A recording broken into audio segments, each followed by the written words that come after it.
আসসালামু আলাইকুম এভরিওয়ান। আমি আজকে আলোচনা করব এসএসসি কেমিস্ট্রি বিষয়টা আমাদের কিভাবে পড়া উচিত এবং এই বিষয়টার ক্ষেত্রে আমরা অন্যান্য বিষয়ের ক্ষেত্রে কিরকম সিস্টেমে আগানো উচিত এবং কেমিস্ট্রির ক্ষেত্রে কোন সিস্টেমে আগানো উচিত। তাহলে আমি ফার্স্ট অফ অল যদি বলি, ফিজিক্সের ক্ষেত্রে আমরা আলাদা কিছু এখানে ফিজিক্সের বিভিন্ন শাখার চ্যাপ্টার থাকে। ফর এক্সাম্পল আমরা যদি বলি, আলোক বিজ্ঞানের আলাদা অধ্যায় থাকে, গতিবিদ্যার আলাদা অধ্যায় থাকে, তারপর জ্যোতির্বিজ্ঞানের আলাদা অধ্যায় থাকে।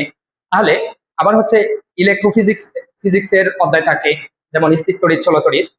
ওই সকল ক্ষেত্রে আমরা যদি কোনো একটা টপিক থেকে শুরু করি তাহলে সেক্ষেত্রে কোনো সমস্যা হয় না। অর্থাৎ আমাদের স্পেসিফিক ভাবে যে ফার্স্ট অধ্যায় থেকে শুরু করতে হবে এরকম কোনো নির্দিষ্টতা বা সুনির্দিষ্ট কোনো রুলস এন্ড রেগুলেশন নাই।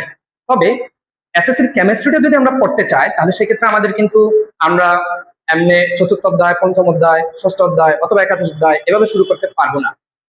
কেন পারবো না আমরা বলি, কারণ কেমিস্ট্রি বিষয়টা আলোচনা করে কি নিয়ে আমরা জানি, বিজ্ঞানের যে শাখায় পদার্থের গঠন, পদার্থের ধর্ম এবং পদার্থের পরিবর্তন নিয়ে আলোচনা করে সেটাকে মূলত আমরা কেমিস্ট্রি বলি। তাহলে সেই ক্ষেত্রে এই বিষয়টার ক্ষেত্রে আমাদের সর্বপ্রথম বুঝতে হবে পদার্থের অবস্থা। অর্থাৎ কেমিস্ট্রির প্রথম অধ্যায়টা কেমিস্ট্রি বিষয়টার ইতিহাস নিয়ে আলোচনা, তারপর বেসিক কিছু কেমিস্ট্রির বর্ণনা আছে, দেন অন্যান্য বিষয়ের সাথে কেমিস্ট্রির সম্পর্কটা কিভাবে, তারপর ল্যাবরেটরি আমরা কিভাবে মেনটেন করব, এই বিষয়গুলো সম্পর্কিত আলোচনা। হ্যাঁ, তাহলে প্রথম অধ্যায়টা একদম বেসিক কনসেপ্ট, রসায়নটা কিভাবে আসছে, রসায়ন থেকে রসায়নের অন্যান্য বিষয়গুলো কিভাবে আসছে, একদম বেসিক একটা ধারণা। অর্থাৎ বলতে গেলে কেমিস্ট্রির বিষয়টা সম্পর্কিত পরিচিতি আপনার। তো প্রথম অধ্যায়টা শেষ করে আমরা হুট করে তৃতীয় চতুর্থতে যেতে পারবো না, আমাদের অবশ্যই দ্বিতীয় স্টেপে যেতে হবে। দ্বিতীয় অধ্যায়ে আলোচনা করেন পদার্থের অবস্থা, তৃতীয় অধ্যায় পদার্থের গঠন, দেন পর্যায় সারণী, তারপর আমরা যৌগ গঠন কিভাবে করব, রাসায়নিক বন্ধন অধ্যায়টা, তারপর ষষ্ঠ অধ্যায়, তারপর এভাবে।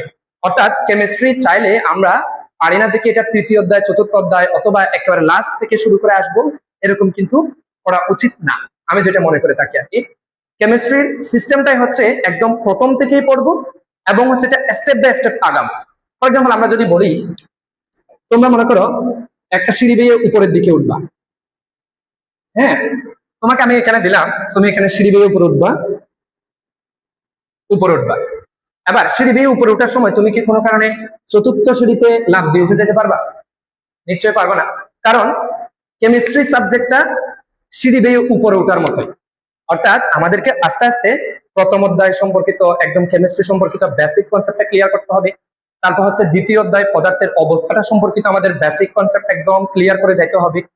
তৃতীয় অধ্যায়ে আমরা পরমাণু সম্পর্কিত জানবো এবং পরমাণুর গঠনটা কেমন, তারপর পরমাণু মডেল গুলা কিভাবে এলো, তারপর ইলেকট্রন বিন্যাসটা আমরা কিভাবে করব, এভাবে।